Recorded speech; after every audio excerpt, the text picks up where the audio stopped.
Je traduis là les paragraphes qui sont dans le contrat et la personne voit s'il y a des choses qui ont été promises oralement, ils n'ont pas été écrits, ou bien des choses écrites qu'ils ne savaient pas qu'ils existent.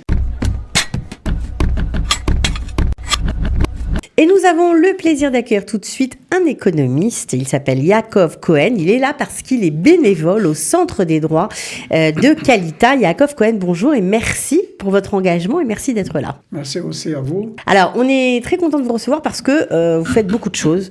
Vous êtes bénévole depuis combien de temps au sein de Qualita ? À peu près 5, 6 ans, 7 ans, comme ça. Votre spécificité en tant qu'économiste, c'est quoi ? C'est d'élucider, ou en tout cas de traduire les contrats ? Non, ce que je fais, il n'y a aucun rapport avec l'économie, surtout dans le domaine de traduction. Comme je traduis toutes sortes de contrats, de lettres, de documents. C'est ça.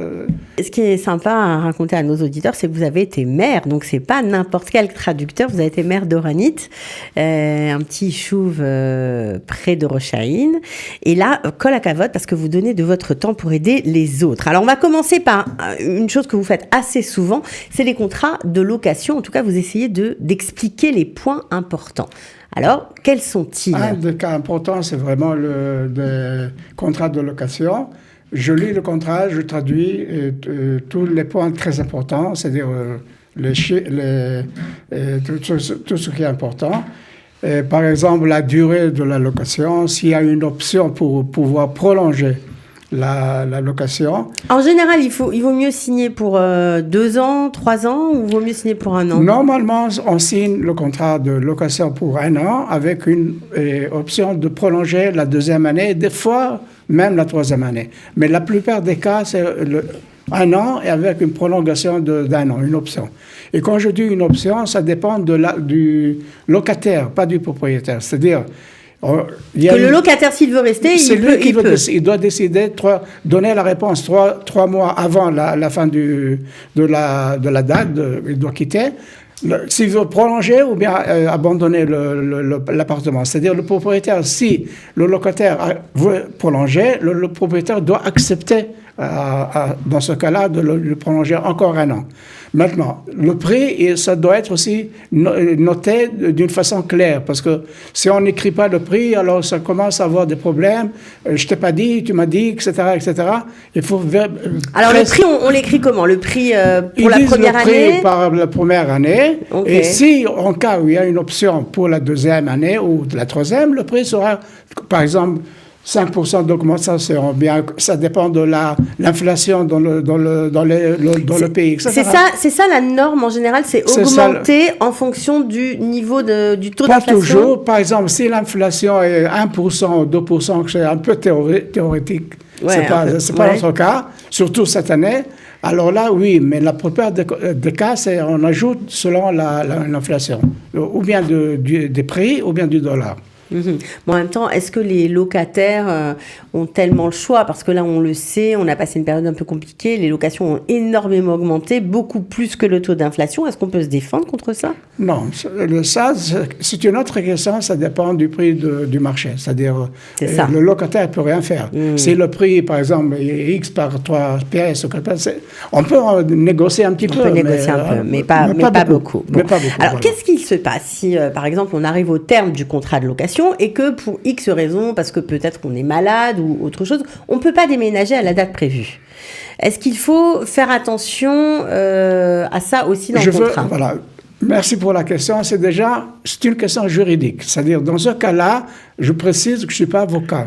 C'est-à-dire, il y a des questions qu'il faut vérifier avec l'avocat. Surtout s'il s'agit d'un contrat d'achat. Surtout. OK.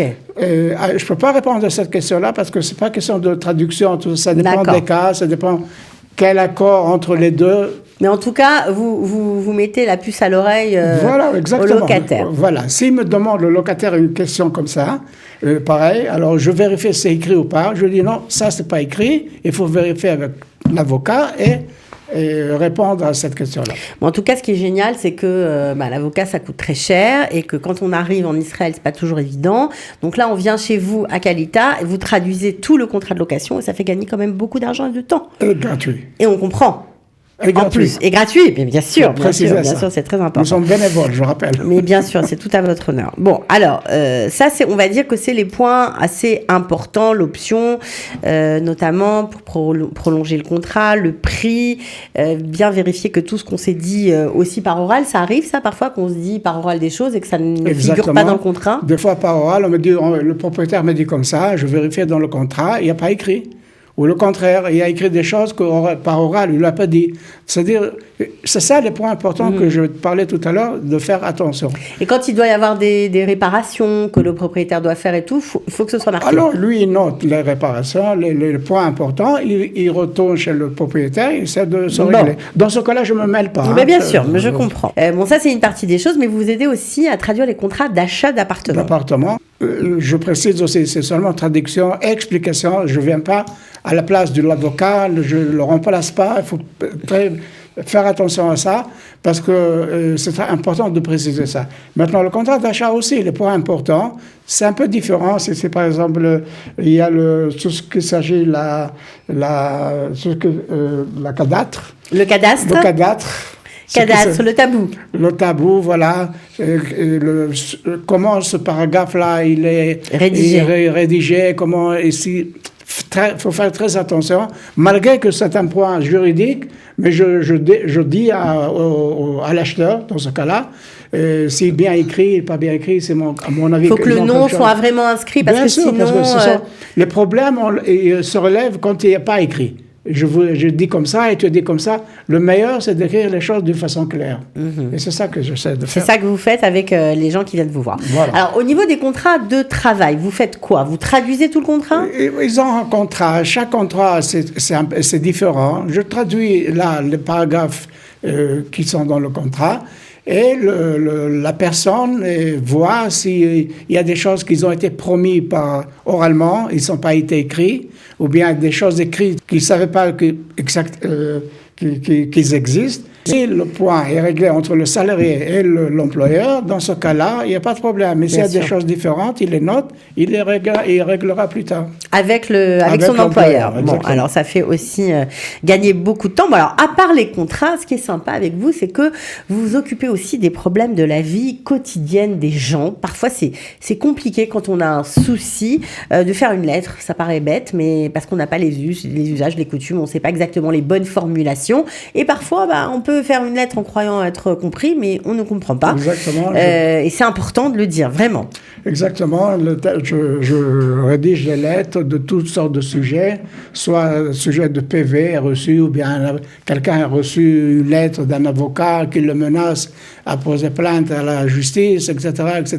Il y avait des cas pareils. Vous faites la réponse comme il faut. Vous adaptez, ok. Ouais, exactement. Et apparemment, ça marche parce qu'il y a plein de gens qui ont vu des dettes annulées, qui ont vu des choses qu'ils devaient payer, qui n'ont pas eu à être payées parce que vous avez bien su expliquer leur cas.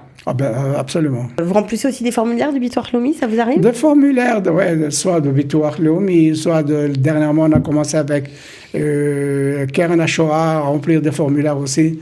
Et voilà, ouais.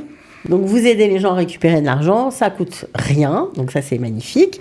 Et vous les aidez aussi à éviter les problèmes, quoi. Donc ça c'est pas mal. S'ils viennent demander ça, mais c'est-à-dire ça dépend de la personne. Donc c'est très important. Si vous avez un petit souci, pas grand-chose, vous hésitez, vous ne savez pas, avant que ce soit la panique et que vous vous retrouviez dans une situation gênante, vous pouvez faire appel aux bénévoles du Centre des droits, notamment à Yaakov Cohen. Merci beaucoup en tout cas pour votre dévouement. Merci beaucoup à vous aussi. Et à très bientôt, Yaakov. Merci.